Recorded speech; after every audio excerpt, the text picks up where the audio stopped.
thank you everyone for tuning in for the live stream. First time we're doing this. So how this will work, we're going to start with the interview with the Lab Coat boys, Malcolm and Newdy. And then after we conclude the interview portion, we're going to change into a Q&A live from Facebook and answer all your questions that you want to ask these two. Yeah, perfect.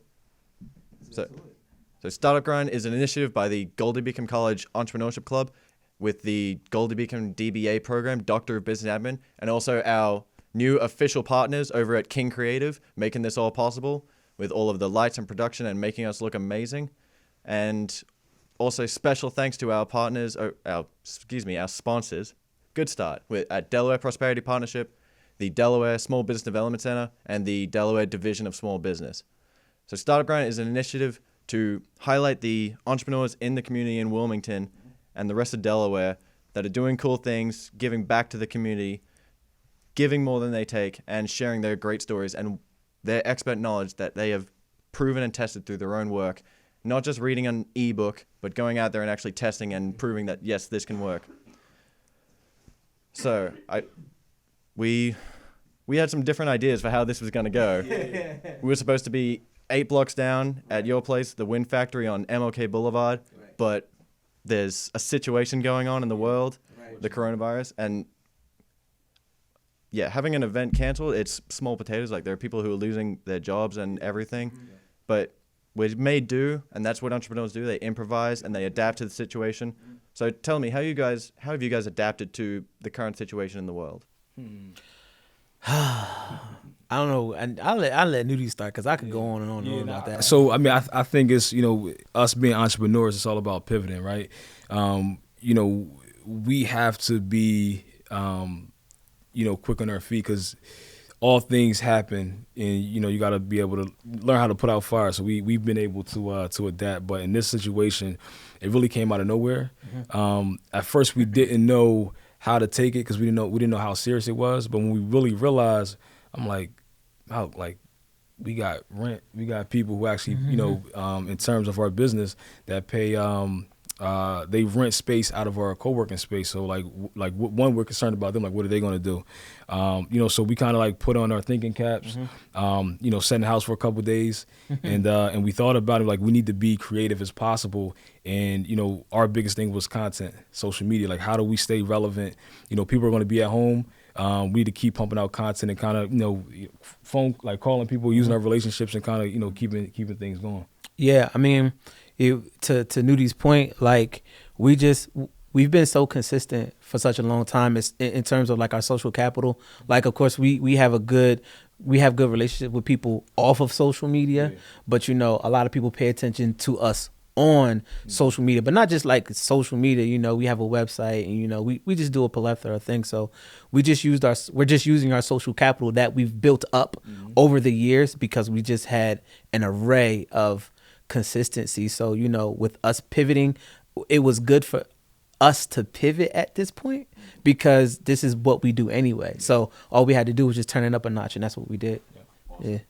So there's people watching right now, and they're seeing the lab coats, and it caught my eye when I first met you guys at the Millennial Summit last year, which you guys worked on as well. So explain, where did the lab coats come from? Wow, so I had an idea, maybe like 4 or 5 years ago, in terms of I had this concept called Influencers Lab Media, and I'm like, this would be dope. Lab coats, like, just the whole concept was pretty dope. I never did. It lay dormant for maybe 4 years.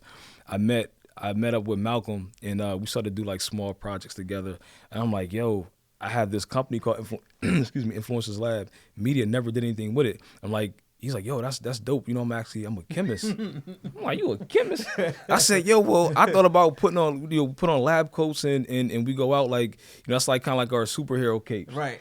Right? Right. So he was like, oh man. So he got to tell me about, like, he went to Seton Hall and what he did in terms of his work previous to this. And I'm just like, the marriage was perfect. Like, the timing was perfect, and we just, we kind of took it from there. Awesome. And this is the third time that we've had co-founders on Startup Grind. And I love it because it's almost like a dating show. It's just like, so how did you guys meet?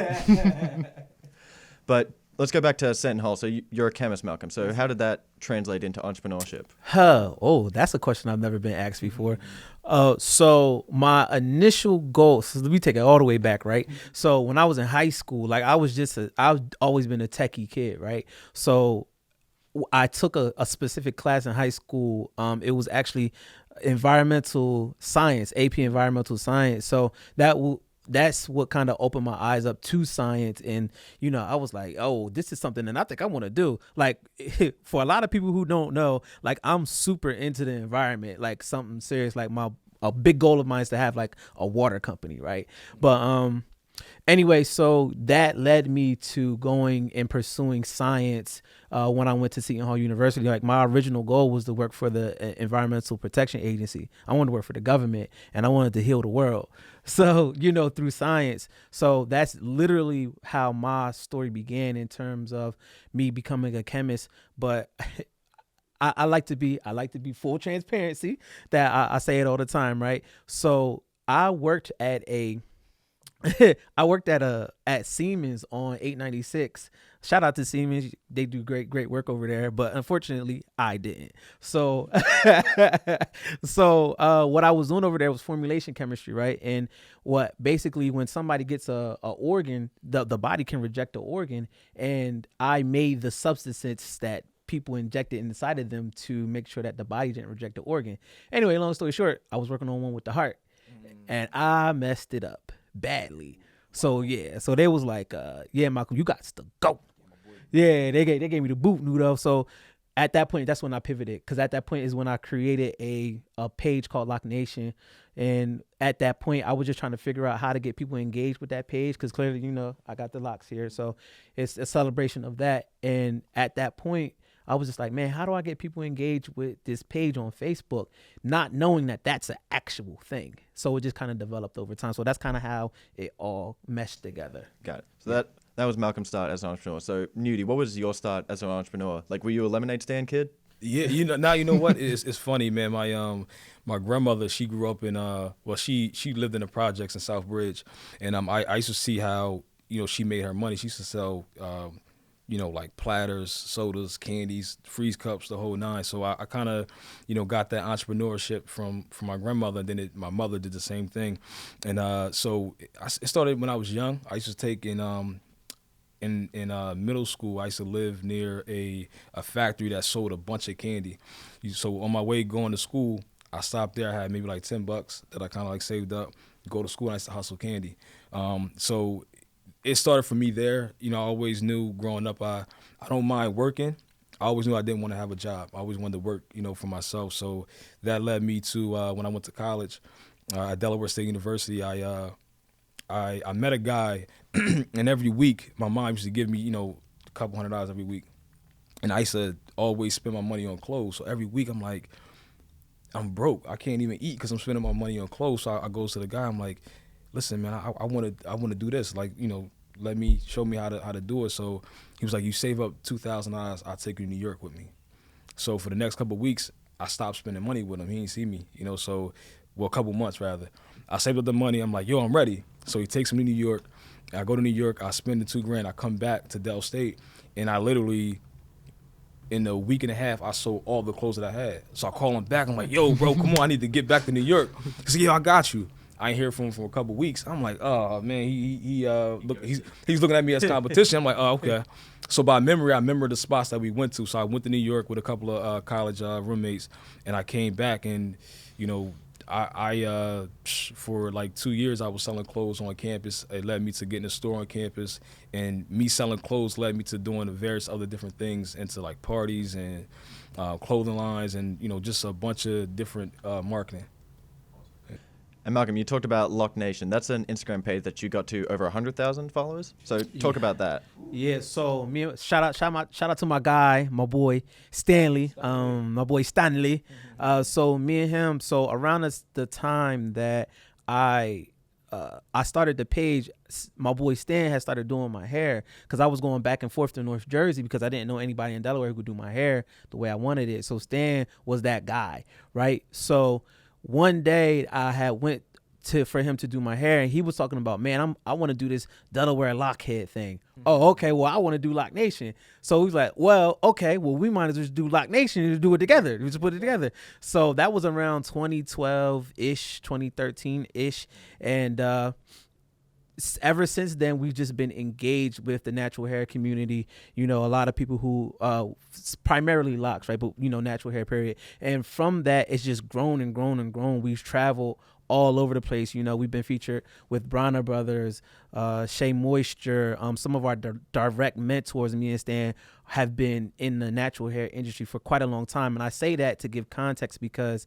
that's what helped grow the page. Our relationships offline and us trying to create engagement online helped grow the page. Of course, it was other tactics too, but for the most part, that's what we did. So right now, currently the page is at like 128,000 on Instagram and 41,000 on Facebook, I believe. Yeah.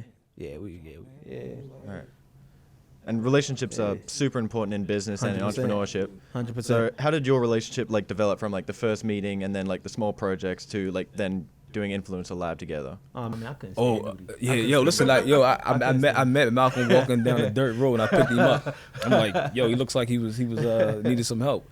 But nah, so how we started giving the backstory. Oh, how man, so I worked at Apple for quite some time. Man, I got a wild story. So I worked at Apple for quite some time, and Newdy used to come in and get his phone fixed. I was like, yo, Newdy, I'm trying to come out to some of the events, right? So Newdy, man, yo, I got you. I got you. So one time Newdy and shout out to my boy Sizzles, AC, they was doing Bobby Ryan's literally right down the street from where we are right now. And I had a masquerade party. I was like, well, first, before I go that far, I was like, yo, Newdy, I'm trying to have a birthday party. Newdy was like, I got you. So I had like a little masquerade party at Bobby Ryan's, and you know, I was working at Cricket. I was working at Cricket too, so I was like, Newdy. I used to call Newdy every day. I'm like, Newdy, I'm about to quit. Bro. I'm about to quit. To come, and he used to have to hand out flyers. I'm like, yo, bro, you gonna get fired. We out here talking on your right. You On actually time. working, right? I'm on time, right? So then it actually got to the point where I did quit and had some other stuff going in between there. And Newdy, I started teaching smartphone classes at my church. And Newdy was like, yo, you might as well come up to this spot and teach your smartphone classes there. Literally, that's really where we started, because that's where we had got our first contract when I came up there to that space.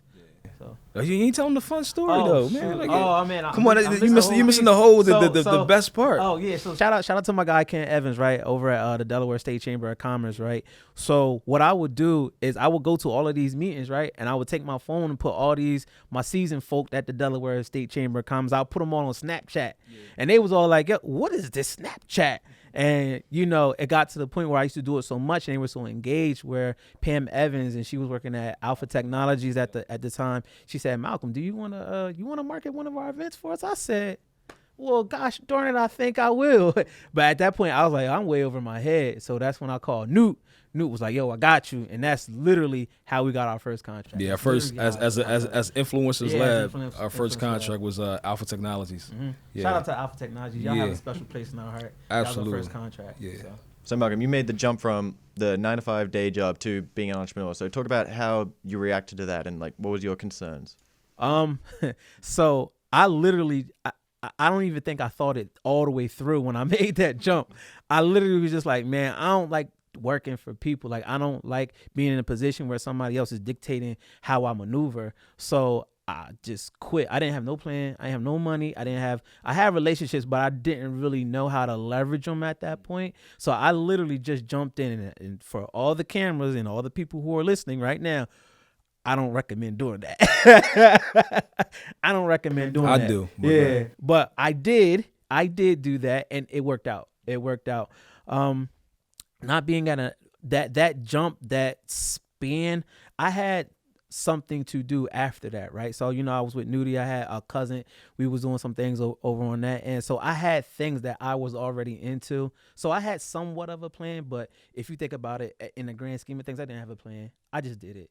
You know what I mean? I ain't have no fear. I just did it. All right. So let's talk about that first contract. So you got the contract. Now what? Wow. What did we do? So at the time, as we were getting the contract, we were I was doing business development for a technology firm called Act Global Generation. And we had a lot of relationships. So like we still did events, right? So the events was something that people knew us for, and people used to always come up to us like, yo, well, you guys are bringing hundreds, if not thousands, of people to these events. Can you market our restaurant? Can you market our product or our service? And one thing led to another, and I think one of the other things right before that was Black Jobs Matter. It was a dope play, and like just people just started coming to us more like, yo, we need. A lot of it was really word of mouth from a reputation and the work that they seen us do previously. Awesome.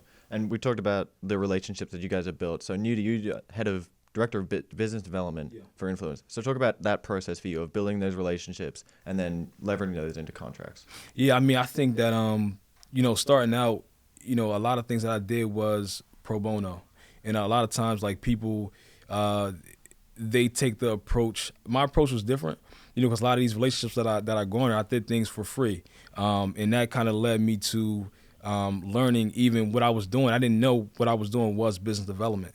So I was pretty much doing everything from the marketing to the PR to, linking people. Whoa, swing. So linking like companies and different people together. And I never forget a guy named Travis Smith and Jamil White. It was like, people were asking me like, yo, what do you do? I'm like, yo, I do marketing, I do PR, I do, I do everything. It's like, yo, that's business development. I'm like, really? I'm like, okay. So from that, once I really understood what, I knew what my strengths were, but I never knew what to call it. I started to really double down on my relationships and really started to put more strategy behind it. And we started to approach a lot of different businesses. Like, we'd just pull up and say, hey, like we see where you lack and we can help you bridge that gap. And that was kind of like a lot of pretty much what we did. And then the rest was more so word of mouth. All right. Is that your strategy for Eagles Field? Just like roll up and like, hey, this is what you're lacking and this is what we can help? Wow. Nah. So when we did we did a New Year's Eve party at the Eagle Stadium, was the first time it's ever been done. I think a lot of it was, shout out to my partners, Tremaine Simmons. A lot of it really was, we seen a lack of, even when it was entertainment, we wanted to go bigger. We seen what people were doing. I'm like, yo, that's dope, but yo, let's go bigger. And when he was like, yo, let's do the Eagle Stadium, I'm just like, bro, and it's never been done. So I'm like, yo, let's do it. I think it's more of a like curiosity and wanting to kind of like go bigger and better. But yeah, we just roll it up and say, yo, this is what we want to do. Yeah. And you talked about like doing a lot of pro bono work. So how do you make that transition from like pro bono to then receiving commission and income from those? I think a lot of it, like when we do like, our goal is under promise, over deliver, right? So once we deal with the client, it'll start our pro bono, and like they might come into because some companies didn't have the funds, so it was like, you know what, let's just do it to get our experience and show them what we can do, but also the people that are watching what we can really do. So that kind of it led to us getting other contracts and deals just from the work that we were doing. It was people love like, yo, these guys are pretty good, or we know we can compete with the big boys. Like we're not bashful in that sense at all. Like we're very confident, and that just kind of led us to doing other different things. And I find entrepreneur such an interesting as a job title. And it's like, you don't need to get a degree, you don't have to go get a PhD or become a doctor or a lawyer. You can almost just say, yeah, I'm an entrepreneur, and suddenly you are one. So when did you guys first like to consider yourselves entrepreneurs? Was it early or was it more like recently? Since I was 6. Like, I mean, I've been an entrepreneur all my life. I don't think I knew how to spell the word when I was 6. Yeah, I just like, once again, I didn't know what it was. Right. I think we called it hustling. We were just whatever, by any means, just making it work.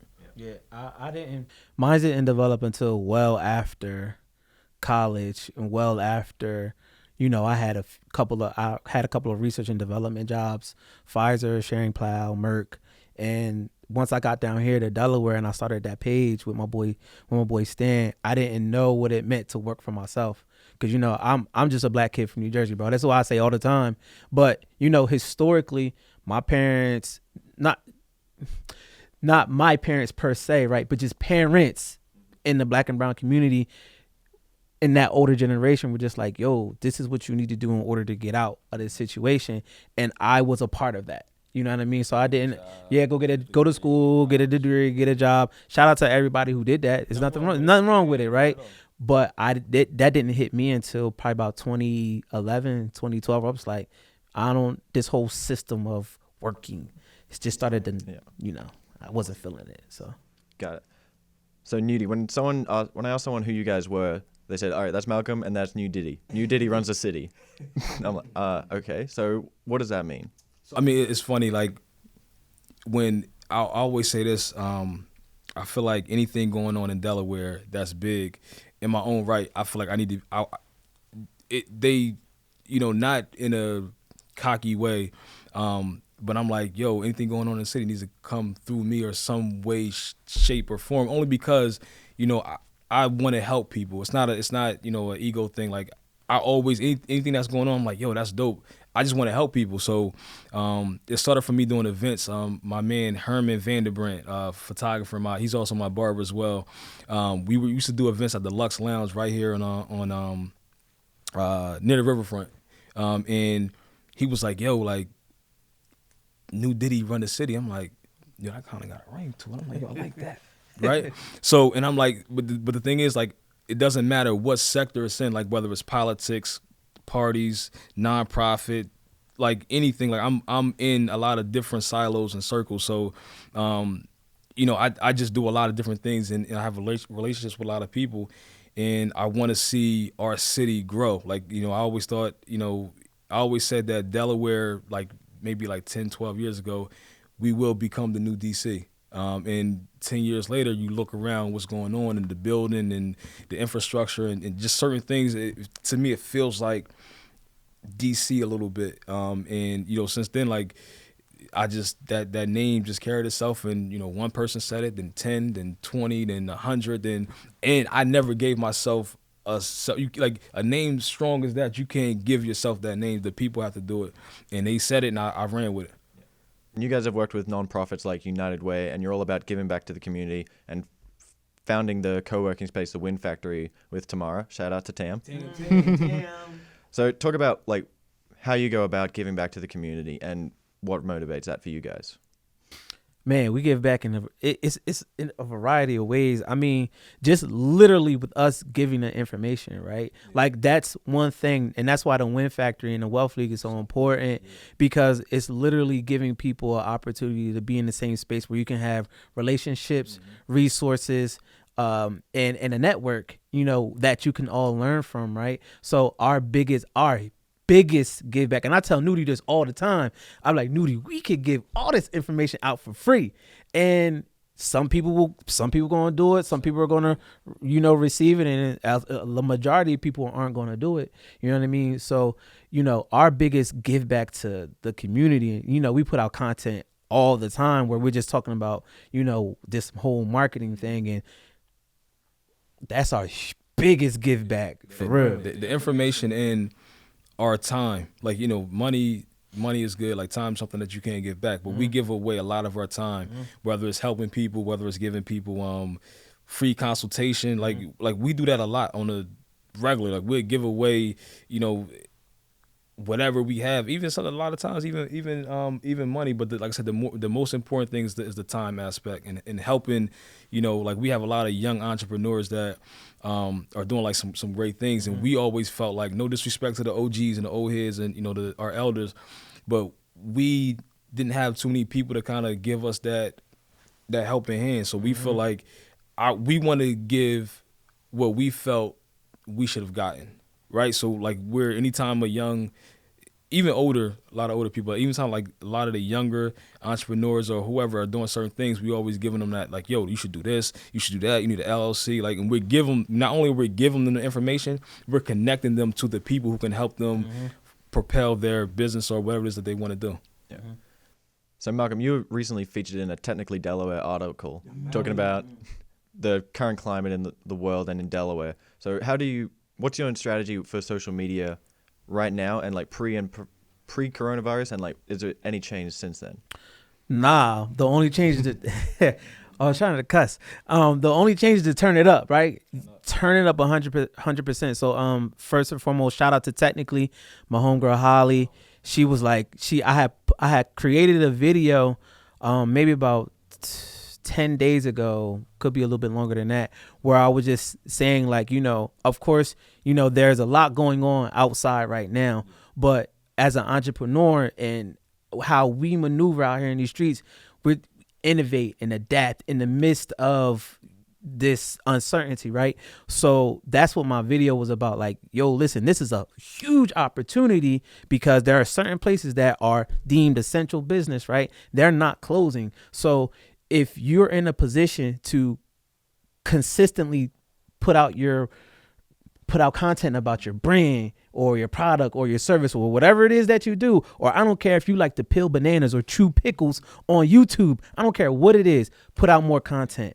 Put out more content. It's a place for it, and that's what you should be doing right now. For everybody who's quarantined, I don't know what camera I need to be looking at, but for everybody who's quarantined inside right now, you need to be putting out a ton of content. Not only just putting out a ton of content, you need to be making phone calls, sending out text messages, sending out emails, direct messages. You need to 100% output. 100% right now. All right, say that again one more time for the camera. I don't think they caught that. 100% output right now. 100% output. You need to text messages, create a ton of content right now. Phone calls, emails. They could say emails, text messages, phone calls, a ton of content on every platform. Every platform. All right, let's get specific about those platforms. Like, what are you doing on TikTok right now? So right now, if y'all follow me on TikTok, I put out a lot of funny videos. So TikTok specifically is like a platform for a lot of the younger generation. So the more that we are in a space that we can keep ourselves young, the more that we'll stay relevant. It's all about relevancy and how you connect to, people who you might not normally connect with, and having influence. If you have influence over the youth, you have influence over the world, right? That energy is real. So on TikTok, I'm putting out a lot of funny videos. I'm connecting with a lot of people, and we're all just putting out funny stuff. It's funny and it's relevant. You know what I mean? So I'm doing that on TikTok. Instagram, I put out short form videos in a minute, maybe 5 minutes, because you got Instagram TV. So it could be between 1 and I think 20 minutes from Instagram to Instagram TV. Also, Instagram stories we were really big on Instagram stories because that's a lot people might not like, but they will watch. Yep. They'll watch for days. And so attention span is everything's like moving that. so fast. Yeah. So that I'm on Facebook a lot. I put a lot more of long form content on Facebook. You could put short form content on Facebook. A lot of people forget about Facebook stories. That's super relevant. A lot of people look at Facebook stories. I get 300 to 400, 500 viewers on my Facebook stories. Twitter, I'm on Twitter. I have at least 10 to 15 tweets a day. At least 10 to 15 tweets a day. And people are like, well, where do you find the time to do all of this? And if you make the time, you'll make it happen. YouTube, we have a YouTube channel. I've created a new blog for my own personal YouTube. I have a Pinterest page. I have a Tumblr page. I have a LinkedIn page. LinkedIn and TikTok right now, that's where you need to be. That's where you need to be. That's where you're going to get the most engagement at right now. And what you could do is just literally take those follows and all that organic reach and bounce from other places. It's so much that you could do right now. Talk to me about LinkedIn. Like, what are you doing on there? So LinkedIn, so a lot of people deem LinkedIn as a professional Facebook, right? But you could still get very creative on LinkedIn. So for people who's been following me, and you'll be seeing this very soon, I've been putting up signs like, shout out to my guy, to the guy, I don't even know him, but dude with a sign, his Instagram is great. But I got a couple of signs that I'm going to be posting on LinkedIn where it's going to be relevant to LinkedIn. Like, when you putting a content out there, it has to be relevant, and your messaging has to be relevant to the platform that you're speaking to. So if LinkedIn is deemed a Facebook for business, then you got to show it that way. You got to put your content and cater it that way. So LinkedIn, I'm putting out a lot of business type videos and statuses where it's speaking to a B2B community. That's how I do on LinkedIn. And Newdy, how do you use social media for business development? Wow, I think a lot of things that people don't, I feel like don't do as they should is, first, kind of create more relationships. Like a lot of things that I do is even people that I don't know, I share their posts, I comment on certain things, and I create that relationship online and have it translate offline where then we can have a face-to-face. The biggest thing I see with social media is a lot of people, like you could be whoever you want to be on social media. You can, people post, certain things, but when it comes to the real face-to-face interaction, it changes.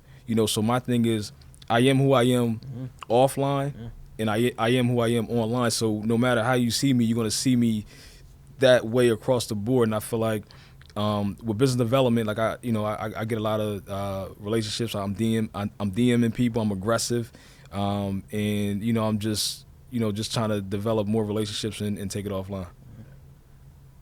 All right, so Malcolm, so specifically, how would you say you win on social media with not just doing more content, something more specific than that? So if you really want to dive deep in terms of like, what's happening on social media right now, you really need to get niche. And so when I say niche, let's just say, for instance, you're I'm talking about you chewing pickles, right? Like I want to get that creative, right? So let's just say you're chewing pickles. Okay, well, what type of pickles are you chewing? Where did those pickles come from? And why do I get those pickles from this particular place? And why is that place relevant to pickles? Like, you got to get that deep and that niche on every platform. You need to be the ultimate expert of pickles, if that makes sense. So since you're the ultimate expert of pickles, people are going to come to you for pickles. And you put that, and you take that type of deep dive in terms of your product or your business, and you spread that out on all these platforms. So like, I want to talk about, how many pickles have been sold in the last 10 to 20 years. I'll talk about that on LinkedIn. That's a B2B type of conversation. Or if I'm on TikTok, I want to take a pickle and do a funny video with a pickle on TikTok. Or if I'm on Instagram, I might want to set my pickle up and take a pretty picture of it. You know what I mean? So you cater, that's how deep you want to go. Yeah, literally, you want that, but you could do that with any business. I just wanted to, use a crazy analogy, to really break it down and explain it. You said it's a crazy analogy, but I'm sure there's at least one person who's going to see that and just like is obsessed with pickle and just taking notes, just like, this is great. Yeah, no, that's a fact. That's a fact. So you talk about like being an authority in your area and being an expert. So how do you do that when you're just starting out? Oh man, when you're just starting out, I don't know if you really can do that when you're just starting out, right? Like, it takes time. Like with what we built here, it took us time. Like, Newdy's been doing this for a minute. Yeah, how long you been doing? Since I was 6. Yeah, see, here you go. Specifically marketing and promotions. Yeah, I mean, I've been doing it since, I don't know, maybe like 10, 11, 12 years, something like that. Yeah. And me, I've been doing digital marketing since 2012 when I really got turned on to it. So it takes time for you to build up the credibility in order for you to be deemed an authority. Because like, if you're 22 years old and you trying to be a motivational speaker, there's nothing wrong with that. No, it's not. There's nothing wrong with that. I piggyback off of that. I think in order to become a good leader, you got to become a great follower, right? Like, so a lot of times when you just starting out, find who's the expert in your field and watch what they do. See how they post, or how they, if it is motivational speaking, see how their cadence and certain things are, and you got to be a student of the game. And I think that the next biggest thing is definitely consistency. The more you do something, the easier it becomes, repetition. And once people, I always say, a lot of times, like, you can't, like, sometimes people start, then they stop, and then once they start again, they got to start all over. But the more people see you selling pickles or doing something with pickles, like, at first they might laugh at you, then they might be like, okay. Then I'm like, yo, I like pickles. I think I'm gonna go to my man Malcolm because like, he's consistent. I know he's the guy to go to for pickles. So the consistency is, for me, it's like the number one thing. You once you get it and you keep going, like, people are gonna look for you for that specific thing. Yeah. So it sounds like from Malcolm, you're talking about content everywhere, so a high amount of content, and then also the consistency. It doesn't matter if you just like spike on one day and then nothing for a week. So you guys are obviously very in sync and in synergy with each other, with the lab coats and everything. So has there been a time where you guys have disagreed on something like adamantly, and how did you guys handle that? Well, yo, listen, we like the Jackson 5, man. We ready to break up every every day. Yeah, I don't really like Malcolm at times. I don't really like Newdy. You know what I'm saying? But I deal with him. Yeah, nah, it's a fact. Every time, every day, I'm like, yo, we dissolving the company. It's over. It's over. So I'm real tight with Newdy mom, right? So we talking about my mom, bro. Newdy will call me and I'll tell his mom, like, listen, we over today. You're not gonna see me ever again. You're never ever gonna see me again. But no, listen, me and Newdy, we disagree all the time, which is the best thing in the world, because it gives us a medium point. Like sometimes Malcolm was far left and I might be far right, but we're both not wrong. But it allows us to look at the picture differently, and we come to like the best of both worlds. I'm like, I ain't look at it like that, but this is it. It's like, I'm like, look, how about we do a little bit of this and we do a little bit of that, and it always works out at the end of the day. And that's literally how we've been moving ever since we started, though. But then it be those moments when we disagree, but through the disagreement we get an aha moment, like, oh, that's how we need to do it. And then when we create that synergy, that's when we know something gonna pop. You know what I mean? So a lot of times when people think of like, if you have a disagreement, right, that it could lead to a bad thing. But for majority of the time, for us it leads to like that aha moment or some solution to some problem or a different type of strategy where something might pop. So that's how it's been going. It's a respect thing too. So it's not like we can disagree and still be respectful at the same time, and disrespectful too. Super disrespectful. What's like a common point of contention between you two guys? Like, what's something you constantly are fighting about? So I say one of the things I constantly fight it with Malcolm about is it's a good thing and bad thing, and at first, even we have some of our other guys that we work with, Kenyon and AC. So sometimes Malcolm would just do stuff. Like I'm like, bro, did you even think about what you're doing? It's like, no, I mean, I just did it because it felt good. I'm like, bro, like that was the dumbest thing in the world, right? But it's times the dumbest thing that I might deem dumb, like we'd get a major breakthrough. I'm just like, so I started to kind of like let Malcolm just do Malcolm. Like I'm just like, they be like, yo man, Malcolm is, I'm like, just watch, just be patient, and then something crazy will happen. Like I told y'all, let Malcolm do Malcolm. So like we used to always go back and forth with with stuff like that. But it's still, it has its it has ups and downs. But for the most part, just let Malcolm do Malcolm. And with that being said, everybody gotta.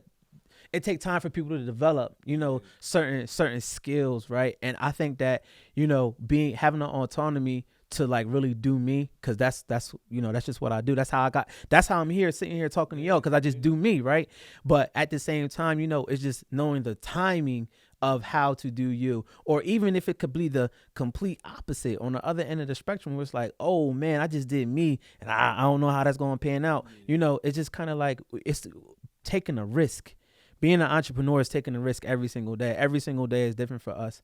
So, that's something that I've learned from Newt. Newt is a lot more. We're kind of like that yin and yang, right? Newty's he reserved. Me, I'm out front. I'm like, yo, let's get to it. Malcolm's a wild child. Like, yo, let's get to it. And, it's just, we just got a good balance. You know what I mean? It's just got a good balance. Shout out to Connie. We took that test.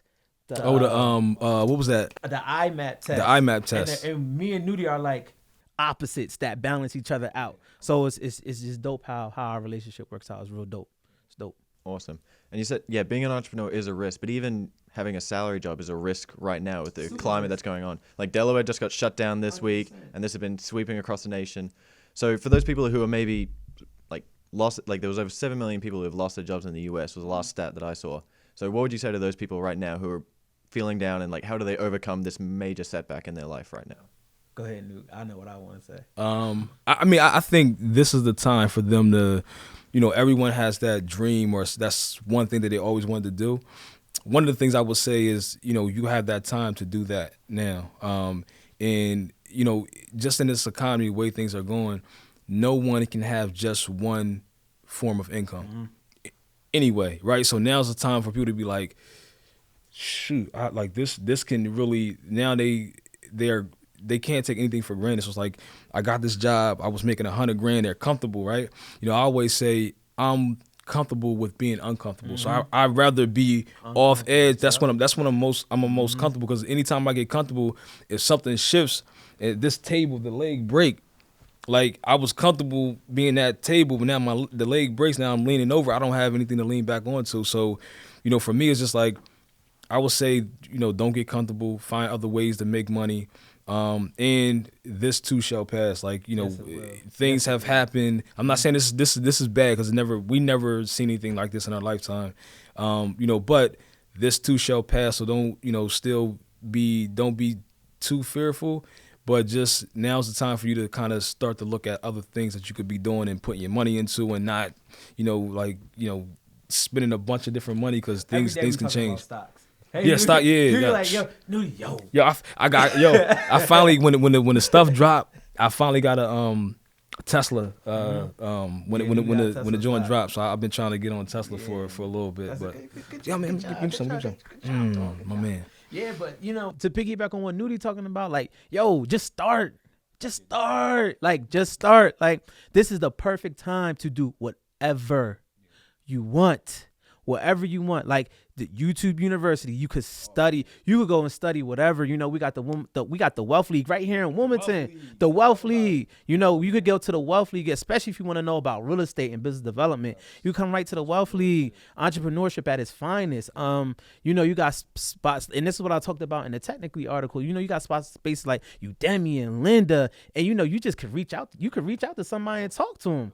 You know what I mean? But this is the perfect time to just start and like really to like peel back the layers of yourself and stop caring about other people's opinions. That's where the greatest source of insecurity and fear comes from, is because, I care about what somebody else think about what it is that I'm doing or the person that I am. Like, nah, like it's time to keep it pushing.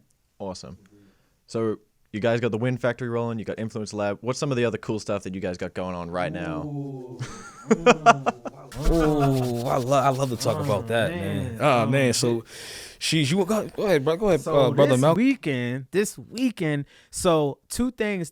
So we got so many different things going on, but we got so many dope things going on. So in particular, like, I'm a super tech head. Like, I'm super tech, all that. That's me. So so I want to say, back in October, I was like, Newt, we need to do this. Actually, first the opportunity that came to us, and he was like, all right, are we gonna do this? We gonna do it. All right. So literally, shout out to Nicely's, our Jamaican spot on 4th Street.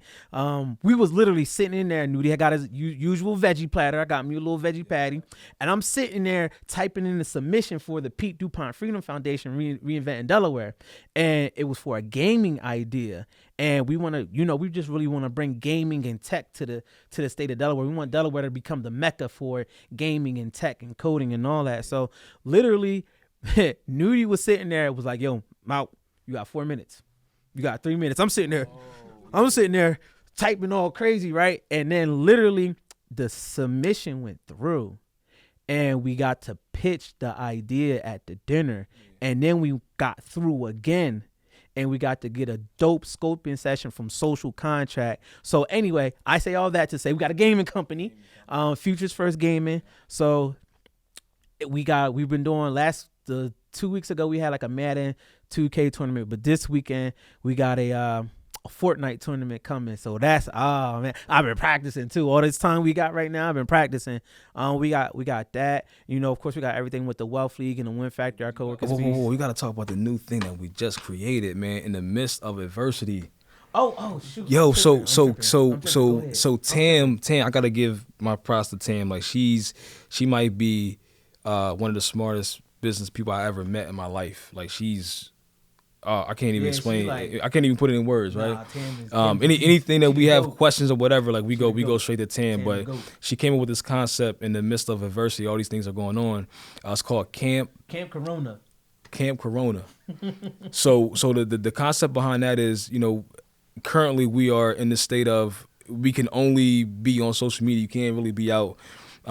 So she came up with this concept where we will be going live and or on Zoom. Yeah, we're gonna have camp counselors. So it'd be different people who, you know, might be for like it could be for real estate. Yeah, everything that we talk about with the Wealth League, real estate, business development, entrepreneurship, or investment. So we're gonna have what we deem our camp counselors. We're gonna be creating digital content around the expertise of those counselors. So if that counselor's good in real estate, well, they're gonna come through our Wealth League Corona camp and teach our members about their expertise in this digital landscape. So Camp Corona came through the Wealth League, and man, it's going. Wait, what's the website? I don't remember. You don't remember? It's that new. Nah, we literally. I'm gonna tell you right now because I don't want to miss this. For the Wealth League is winwilmington.com. You can go and join the Wealth So League. yeah, so it's winwilmington.com / Camp Corona. So people can actually join. We have a free version and we have a paid version because we never want to leave people out because they don't have money to be able to get this information. Right, so you know, in this, you know, we need people have to start somewhere, and it's also our way to giving back to the underserved community as well. And then what's the one more the Nerded Now you got to talk. Oh man, shout out to Marquivas and Jake. Yeah, you know, a lot of people know Marquivas and Jake, but Nerded Now right now, we are in the midst of helping Nerded Now with their campaign to give away these laptops to the underserved community here in Wilmington, Delaware. So Marquivas and Nerded Now, and shout out to Jake as well, and everybody over at Nerded Now, they've already given out probably over maybe 100 computers right now to nonprofits, and now we're in the process of raising money so that we could get. You got to talk about the money. What was raised thus far though? Oh man, we got 70. Well, not we, but as a collective. But Nerded Now. The Nerded Now Foundation received $75,000 from Discover Financial Services, and you know, from that they were able to, you know, purchase a whole bunch of laptops for nonprofits so that the nonprofits can continue their work virtually. And now we're about to really hit the streets running so that we could get this technology to the kids who really need it in Black and brown. And why is that communities. important right now? Giving it to the kids. Oh man, well it's really important because like one, they are not connected to the world, even in terms of like the information. Like they can't get online, they can't go outside, right? So it's important to keep them connected and still, you know, learning and just being able to have access to something that should be free. Right. So I think that's very important. Yeah, and like when you think about it, like technology, that's the way the world is going anyway. This is the way the world is going. There's nothing that we can do about it. So if you're old head, get with it. If you all the younger people already know how to get down with the tech. But anyway, there's just too many kids in the Black and brown communities, specifically here in Wilmington, where they don't have access to they don't even have access to the proper food, let alone a laptop or Wi-Fi, right? You know, they're just trying to worry about how to get their next meal. So, you know, if we're in a position where we can help them get some technology and also be in a position to teach them something about that technology, it might open their eyes to, you know, something greater. And in Delaware, school's out right now because of coronavirus. So these kids are at home and they don't have access to a computer. They wouldn't be able to finish their classes. And then they wouldn't be able to potentially graduate. So that's why this is even more important for those. Super important. Super important. So I know you had a full list. Have you guys got anything else big in the pipeline? Man. Or like, better yet, what's the future look like for Influencer Lab in like 3-5 years? I know my personal thing that I kind of got new on. I had to get them on the bandwagon. App development is really something that I've taken on. I've taken like the front with that. You know, Newdy definitely support me with that. But when you think about, you know, the small business and entrepreneur and retaining data and collecting data, retaining data. Data is oil. Data is gold. Why is Facebook so big? Why is Google so big? They have the data, and they can manipulate the data thousands of different type of ways to get you to buy or sell or whatever, right? To make you take an action. And you know, if we are in a position to help people capture their data and own it while owning their platform, that's super impactful because, right now, if people had apps, they will be doing they wouldn't really be worried about this crisis because a lot of their movement will be through an app. So that's something next. Okay. And the one I know we gotta wrap this thing up, but the last thing is the Millennial Summit. Yeah, we didn't talk about the Millennial Summit, so we've been on the planning committee for the last. Shout out to Charlie Vincent. Yep, and Sarah. The last couple years, and I think this platform is definitely important because of the even in terms of just what's going on in Delaware with what's the word I'm looking for? Millennial retention, right? So there's a lot of talent that is in Delaware, and I think that we need to not only bring talent but keep the talent here. I think the Millennial Summit is the perfect summit that kind of bridges the gap with all those different things, and that's August the 4th and 5th. Am I right? Third and fourth this year. Piggybacking on Newdy, like the Millennial Summit is important because, like he said, bridging the gap. There's so many silos. Too many silos, man. Too many silos in Wilmington. So we gotta knock those walls down. Absolutely. Yeah. That's all we got. Yeah. So normally I end these interviews with a handshake and thanking you guys. I'm still gonna thank you guys both for coming in, but we're gonna have to do like an air five on this one. Thank you so much. That was an awesome interview. You guys know so much, and you're still implementing it every day. And thank you everyone for tuning into the live stream. And that concludes our interview portion. Thank you again to King Creative, our new partners, on making this all possible, and our sponsors, Delaware Prosperity Partnership, Small Business Development Center, and Division of Small Business.